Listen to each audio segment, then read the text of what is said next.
سلام دوستای عزیزم، امیدوارم حالتون خوب باشه. من مهسام، خیلی ممنونم از اینکه همیشه از ما حمایت میکنین.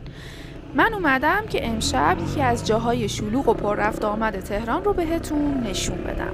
اینجا خیابون سلسبیل تو منطقه 10 تهرانه که یکی از مناطق مرکزی تهران هم به حساب میاد. امشب پنجشنبه 2 فوریه است و ساعت هم حدود 8 شبه.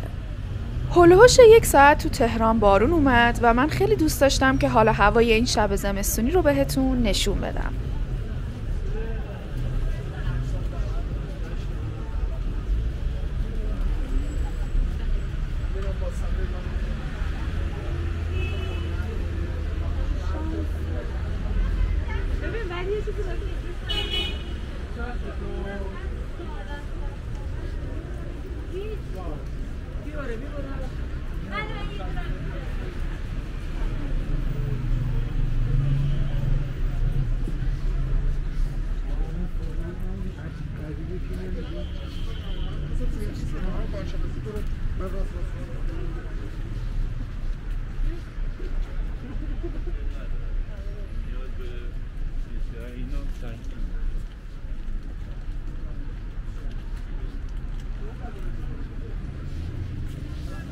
خیابون سلسبیل همونطور که دارید میبینید فروشگاه خیلی زیادی داره.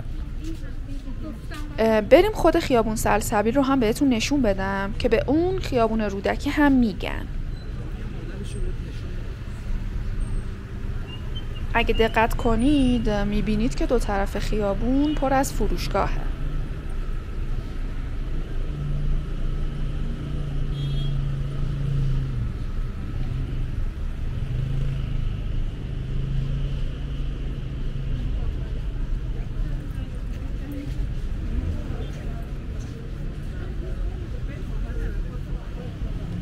شما تو این خیابون میتونید انواع لباس مردونه، زنونه، بچگونه، فروشگاه لوازم خونگی، دکوری، لوازم آرایشی، بهداشتی رو ببینید و کلا اینجا یه خیابونیه که اگه بیاین دست خالی بر نمیگردید. قیمت ها رو که دارم میبینم به نظرم خیلی مناسب تر از جاهای دیگه تهرانه، به خصوص مناطق شمالی تهران.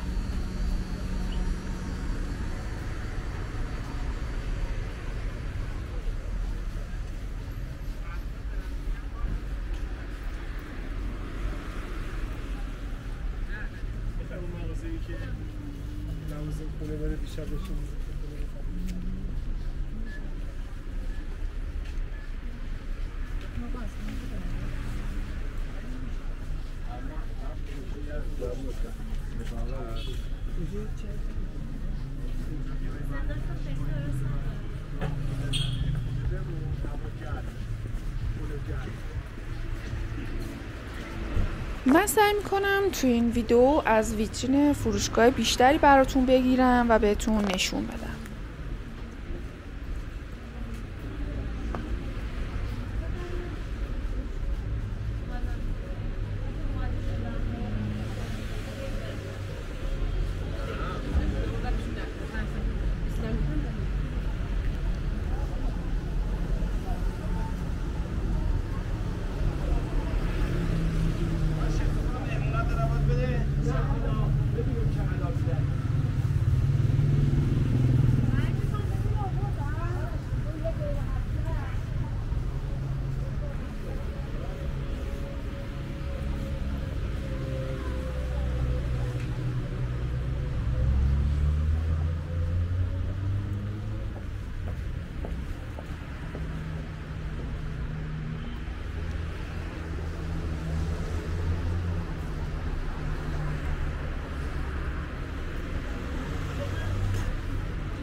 یکی از چیزایی که میتونید تو این خیابون پیدا کنید فروشگاه طلا جواهره که یه پاساژ هم هست که کلا طلا جواهر فروشیه.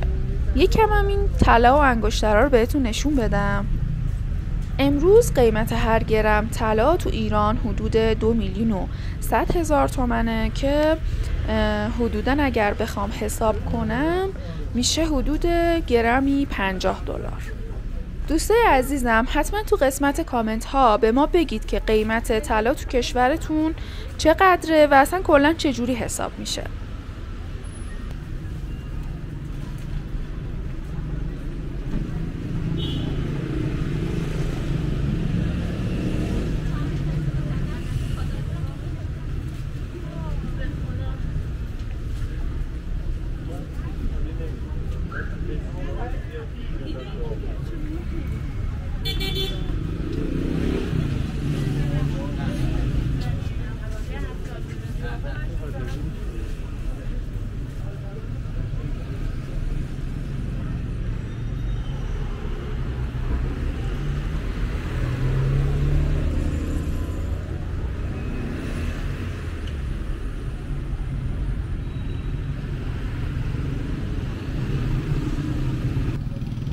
اینجایی که من الان بهش رسیدم خیابون امام خمینی یا همون سپه قدیمه. میخوایم بریم سمت خیابون سلسبیل جنوبی و اون قسمت رو هم بهتون نشون بدیم.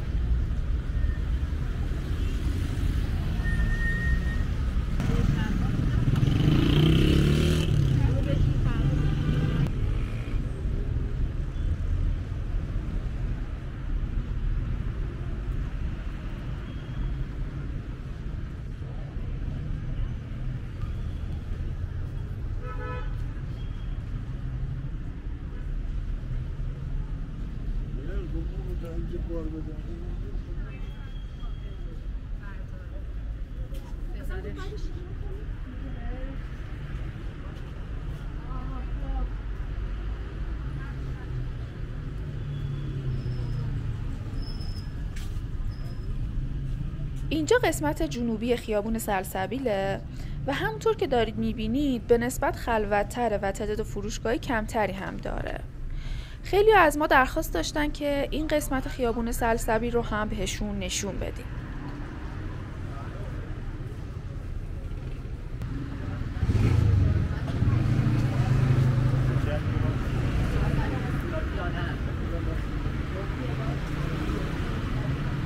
دسترسی به این خیابون و این محله کلا خیلی خوب و راحته. 3 ایستگاه مترو کمیل، رودکی و نواب در این منطقه هستش که به راحتی میتونید از اونها استفاده کنید و به اینجا بیایید.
خب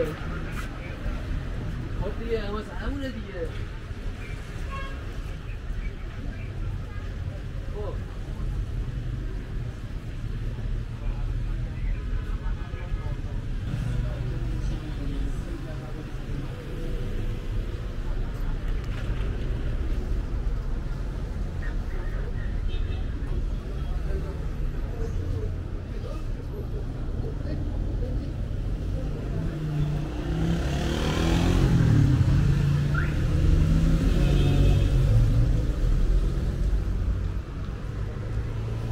اینجا که ما الان بهش رسیدیم خیابون سلسبیل تقاطع خیابون مرتضویه.